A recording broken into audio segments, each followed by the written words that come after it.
প্রিয় বন্ধুরা, সবাই কেমন আছেন? আজকে আসলাম একটি ব্যতিক্রম ভিডিও নিয়ে আপনাদের মাঝে। সব দলই দেখলাম, এখন কারে দেখবো আমরা নিজেও জানি না।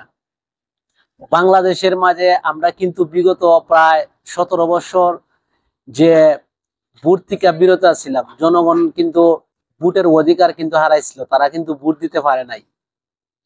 প্রায় 17 বছর পরে কিন্তু আমরা আবারও ভোটের অধিকারটা ফিরে পাইমু। এখন কিন্তু অনেকে কিন্তু বলতেছে পিয়ার পদ্ধতিতে মানে ভোট হইলে মানে কিরম হবে দেশের। আমার মনে হয় সবচেয়ে বেশি ভালো হইব, কারণ পিয়ার পদ্ধতিতে যদি ভোট হয় তাহলে আমাদের যে ছোট্ট ছোট্ট দলগুলো আছে তাদের জন্য সবচেয়ে বেশি বেটার হবে।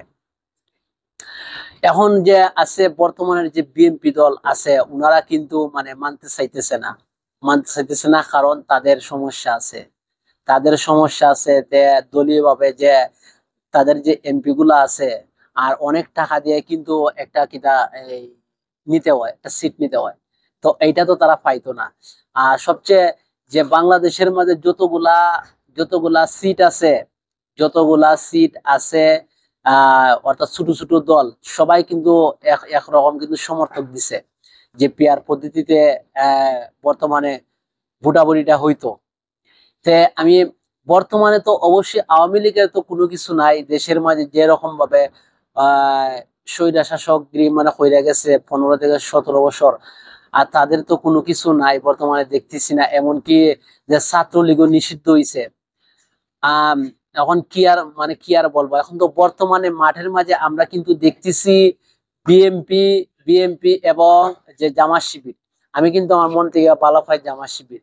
বিএমপি আমার ফ্যামিলির কিন্তু অনেক মানুষ বিএমপি করে, সবাই কিন্তু আমাদের ফ্যামিলির বিএনপি করে, কিন্তু আমি মন থেকে কিন্তু ভালো পাই যে জামাত শিবির অর্থাৎ ইসলামিক দল যে কোনো একটি দল আসুক।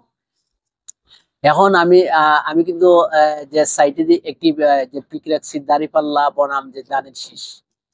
এখন আপনাদের মতামত কোনটা দিতা, ভোট আপনারা কোনটার মাঝে দিবেন? আমার সবচেয়ে বেশি ভালো লাগে যে দাঁড়িপাল্লা। বর্তমানে আমরা সবকিছু দেখছি, এখন নতুন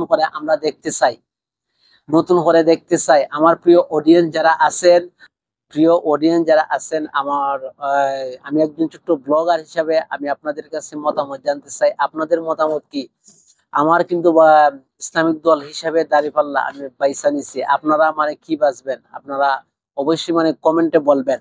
তো আমার সর্বশেষ কথা হইতেছে, বাংলাদেশের মাঝে জাতীয় পার্টি, আওয়ামী লীগ, যে বিএনপি, সবকিছু আমরা দেখছি। এখন আমরা একটা দল দেখতে চাই, যে কোনো ইসলামিক দল বাংলাদেশে আসুক। আসার পরে দেশের কি পরিস্থিতি হয়, দেশের নিয়ম কারণ চেঞ্জ হয় কিনা, আইন বিভাগ থেকে ধরে যা কিছু আছে সবকিছু যদি সুশৃঙ্খল হয়, তাহলে আমার মনে হয় সবচেয়ে বেশি বেটার হবে। আমরা যে কোনো একটা ইসলামিক দলে আমরা একবার সুযোগ দেই। তো আমার মনের বাসনা আমি বললাম। আমার প্রিয় বন্ধুরা, আপনাদের মতামত অবশ্যই আজকের এই ভিডিওতে জানাবেন। সবাই ভালো থাকবেন, সুস্থ থাকবেন।